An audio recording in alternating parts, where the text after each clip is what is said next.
but I want to tell you about my all-time favorite archetype, and it could be any one of these, and then it could be something else, because it is the shapeshifter.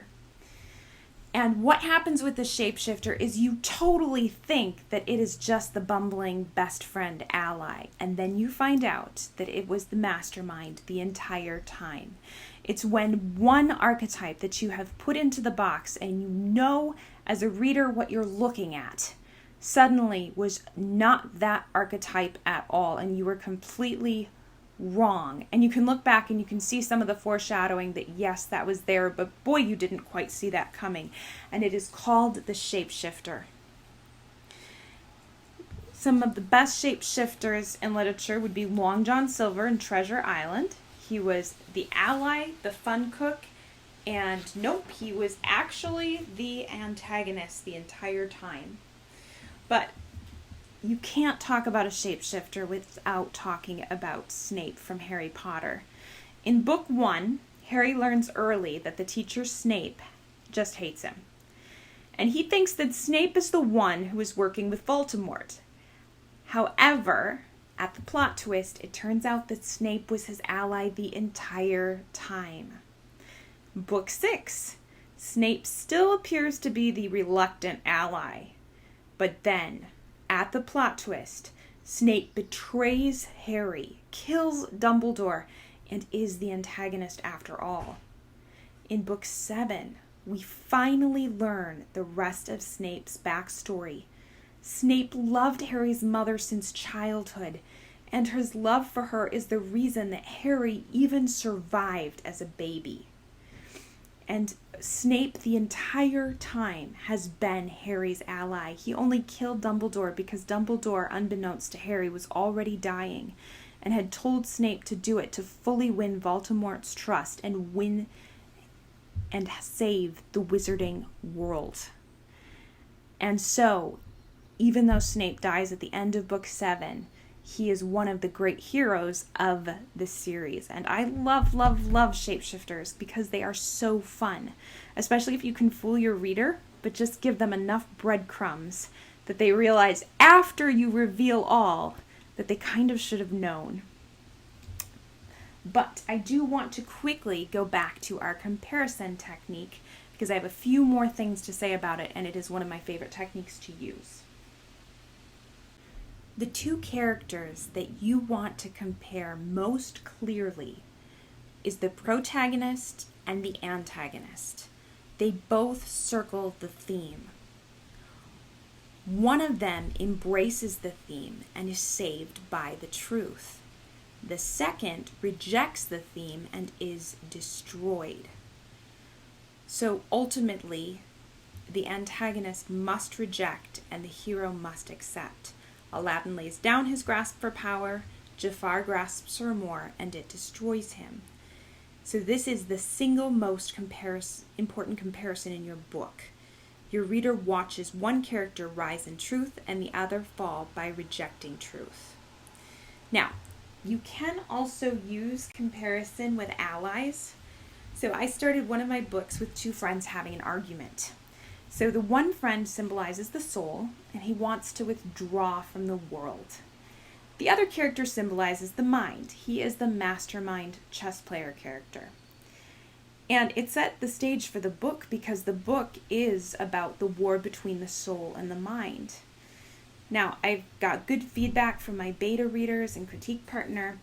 However, I was thinking there is a third part of man that's often talked about in literature. There's the mind, the soul, and the passions. And I already had the third friend that I was going to introduce in scene 5, so I decided I would just bring him in to that scene. And he was hilarious. He was my jester character. He just poked fun at the other two while they argued, and I just thought it was great. And then my beta reader feedback changed instantly. They kept saying it had too many characters. I thought, well, what's the difference between 2 and 3? There is a huge difference between 2 and 3. 2 is the number of comparison. 3 is not. And the other problem was I was actually relieving the tension in the scene because that's what your jester does. And what I needed to do with my first scene is I needed to put the pressure on, and I needed to keep it getting more and more tense so that a new reader would want to know what happened next in my book. I did not want to relieve tension on pages 3, 4, 5 of my book. And so what I ended up doing is I had those two characters have an argument right near the climax when I had 3 or 4 very high intensity scenes. And then I stuck that character in, and I got to use some of his funny lines there because I actually needed to relieve tension with him there. Now, one interesting thing about comparison is that you can have 2 groups or entities and it still works as 2. So here's Malfoy with Crabbe and Doyle, and they are kind of the Slytherin. They are the wizards who believe that wizards should be of more value than muggles, and they often throughout the books face off with Harry, Ron, and Hermione. And because each group serves one purpose and serves as one entity, it works. You don't have a third group working for a third purpose. The main thing is that you don't want to add a third entity in. Keep it at 2 characters or 2 entities circling the same struggle. This is why Jafar and Aladdin's struggle is so potent. They both want the same thing, grasping at power that is not yours. They believe the same lie. Now, in the new Aladdin movie, Disney added a third character in who also suddenly wanted to grasp for power that was not theirs. Jasmine is suddenly discontent with being the princess and suddenly also wants to be Sultan. Producer Jonathan Eric said, "It started to create this character that was a much more empowered version of Jasmine, a Jasmine who wanted to be Sultan and not just choose to be married." Well, this is familiar. That's what Jafar wants, power that's not his. Now that is what Jasmine wants. She wants to break the rules and get what's not hers. She says in her song, "Every rule, every word, centuries old and unbending, stay in your place." And then she promises, "But now that story is ending." Breaking rules to get what you want. That's what Aladdin does. So why did Disney add this in?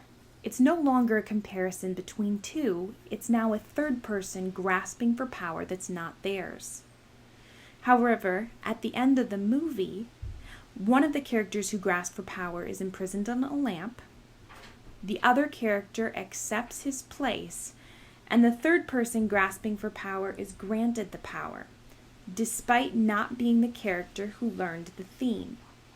So we no longer have a comparison and a rejection of grasping for power. At the end, it's not a celebration of right versus wrong. So why did Disney do this? It's a message that stems out of their beliefs. Remember I said there's no neutral story. And they added in a feminist message of breaking the rules and grasping for power.